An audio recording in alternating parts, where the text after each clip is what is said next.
What up, Internet? Today we're here with our longtime clients, Gracie Barra South Portland. The owner here, Mario, he's a good friend of ours. We've been working with him for, I think we're coming up on 3 years now. We've been handling their online marketing, putting together a whole bunch of different content for them and such that they can use both for organic and ads. We figured we'd take you along for a class and show you how we put together some of that content. Thought she said something to me.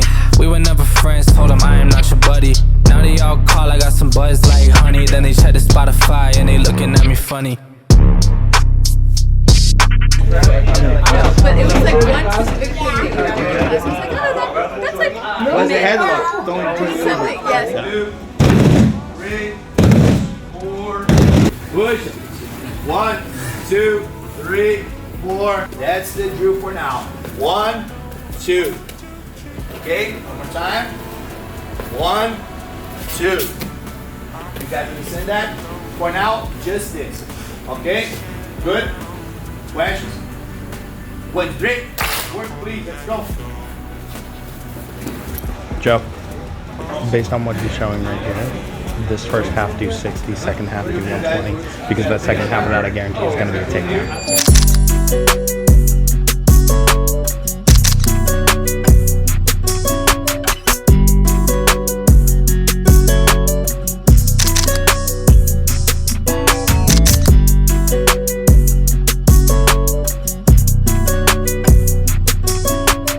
Something unique about Gracie Barra compared to a lot of our other clients is they're technically a franchise. So Mario is the owner of this establishment, but we still have to abide by Gracie Barra's brand standards as well, the franchise as a whole. So it's an extra layer of complexity for us, but it also does make things a lot more straightforward in that we have very significant straightforward guidelines that we have to follow in order to represent this business in any marketing or branding capacity. It makes our job tougher in some aspects, but a lot easier in some others. We know exactly what they're expecting, and exactly what we should be putting together.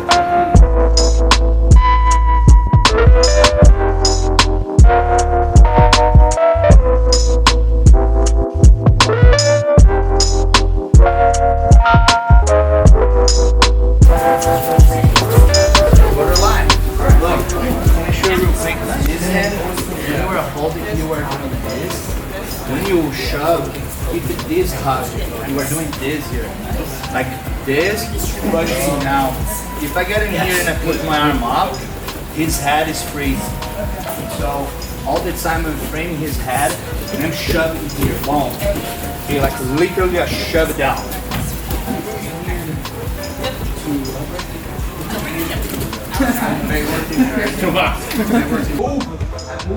There's a specific term for it, and I'm forgetting what it is. Every time I witness these, I'm like, man, it's gotta suck to be the guy being demonstrated What's on. happening is when I hug the head and I move him to the side, they snap.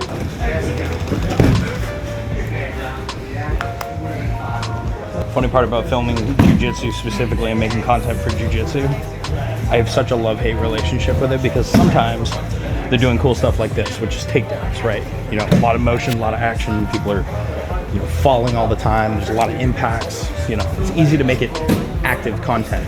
And then other times, it's all about collie grabs and this, that, and the other. And it's, for lack of a better way to put it, two people sitting on top of each other on a friggin' mat and just kind of like moving their wrists and stuff like that, which there's not a ton you can do with that to make it not look suggestive. Sending your legs all the way up, shoulder, right? I'm gonna hold my shin, and I'm gonna pull down. Hold on. If you're producing content for your business, you should have a strategy and you should be tracking metrics. What gets measured gets managed. And what that means is if you want things to change and you want to know how they're doing, you should have a set plan that you can follow, just like a workout routine or anything else, that'll tell you exactly what you need to be doing and how that is performing. Then from there, you can actually adjust. We do this with Gracie Barra here all the time. We have a set content strategy for them. So what we do is we set a very specific number of posts every single month to be a certain style, a certain subject matter, etc., etc. And then every single month, we track how those do. We track how that specific type of content does. That tells us whether we should be making more, making less, or getting rid of it entirely. We can iterate on topics that way. I thought it was a full house with two of us. 3 of us in here. I'm like, That's a okay, lot. it's a crowd. Could you guys have more share? One of the nice parts of jiu-jitsu and classes in general, controlled environment. We know what we're walking into every time. So we may not have a script per se for these guys, but we know what to expect and what the cadence of every single class is, and so we can plan around that to come up with content ideas. Let's talk about the importance of storytelling and content. Here's a simple example. I'm a watch guy. My camera guy right here can attest to that. I like watches. You know what my favorite watch is? This one. It's a beat up old 12, 13-year-old fossil that's got a whole bunch of scratches and scrapes on it. I've had to repair the band on it like, I think 2, maybe 3 times now. You want to know why it's my favorite? Because every time I look at this thing, I think of the decade that I spent in the bar scene and everything that this thing survived. It survived getting hit on cobblestones. It survived getting hit off of stainless steel sinks. It survived getting hit off of, allegedly, some people. I think of all the stories associated with it. And because of that, I love this one more than I love any of my other watches. This watch is cheap. It's cheap. It's indestructible, but it's cheap. The reason I love it is the story behind it. Your content's the same thing. Tell stories about your business. That separates you, that differentiates you, that makes you more distinct than your competition. Standard jiu-jitsu school. You walk into this place, it's the same as any other jiu-jitsu school for the most part. It's the same as any other Gracie Barra that you walk into, right? It's a franchise. However, what makes this place special compared to any other jiu-jitsu school in the area is the story behind it, right? So you get into Mario, the founder's story. He's straight from Brazil, came up to Boston not knowing a lick of English, taught himself English through teaching jiu-jitsu classes, and then decided that he loved it so much he wanted to open up his own franchise and teach people that way. All of a sudden, me telling you that story makes this place so much more interesting. What changed about the school? Nothing. You just have a little more context to it that makes it feel a little more personal to you, right? You already like the owner a little bit more just from that one story. You understand his work ethic, you understand a million other things just from that one little story I told you about. If you guys do 3 each, here. The only thing I ever really worry about in these classes is being distracting. Like, imagine trying to roll with somebody and there's just a dude being like, do it again. Giving every piece of myself, so you don't know how to treat me now. Giving every piece of myself, so you don't know how to treat me now. I'm gonna have you do it together. Just breathe, open your arms, relax. There you go, just relax, just relax. So we were working today basically with guard on bottom. We were working with the Barato. 10% of people who start Jiu-Jitsu, they start saying, I'm going to start this sport to become a world champion. 10%. The rest is people sometimes with traumas, people sometimes with bad experiences on the streets, but awful situations. And then you start Jiu-Jitsu. And then one of the first things that Jiu-Jitsu teaches you, it is, how can I think under pressure? Because there is nothing worse than someone trying to choke you from your back and you don't know what to do. I think that for me is one of the worst positions that you can be. But Jiu-Jitsu teaches you that.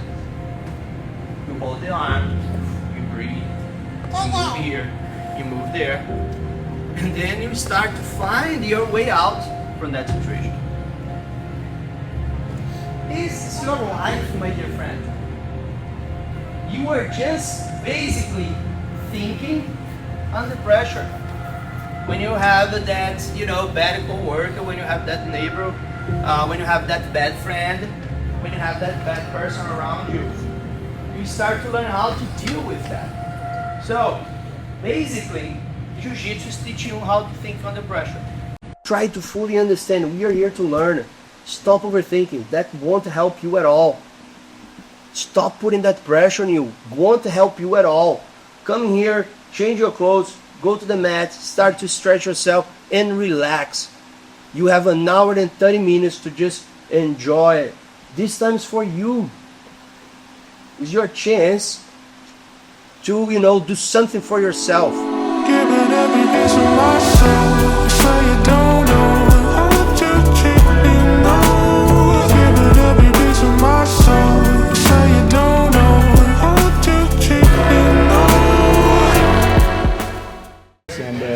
Yeah, and we'll have a ton of variety from this too, which will be awesome. Great, yeah. Yep. That's a Yeah. good. You made my day the other day, by the way, being like, you guys are the black belts of content. I was like, that's the best compliment I've gotten in fucking forever. Sometimes they're showing the things and I think, fuck, it's not gonna look good. It's not on me, it's on you guys. I'm very happy to have you guys. I really appreciate it. Hey, we love having you too. So that whole class takes ballpark an hour. That hour gets us a month of content. That's how much of a difference planning shit makes. So the next time you say you don't have time for shit, realize, be honest with yourself, you're lying. All you gotta do is sit down and come up with a plan. If you can do that, the rest is pretty straightforward. It's just a matter of actually executing on it. I'm going home now. Yeah, anything else you need help with, let me know. I will. You know, it sounds like you're, Oh, Gary, napkin. I don't have a napkin, but you can figure out there. We have the tissues here. very eventful class. What does it need? Joe, that doesn't happen every day, okay? Huh? I just said that, yeah. I was like, this is the most eventful one we've been to in a while. I know how it happened. I know how it happened, but He woke up like that.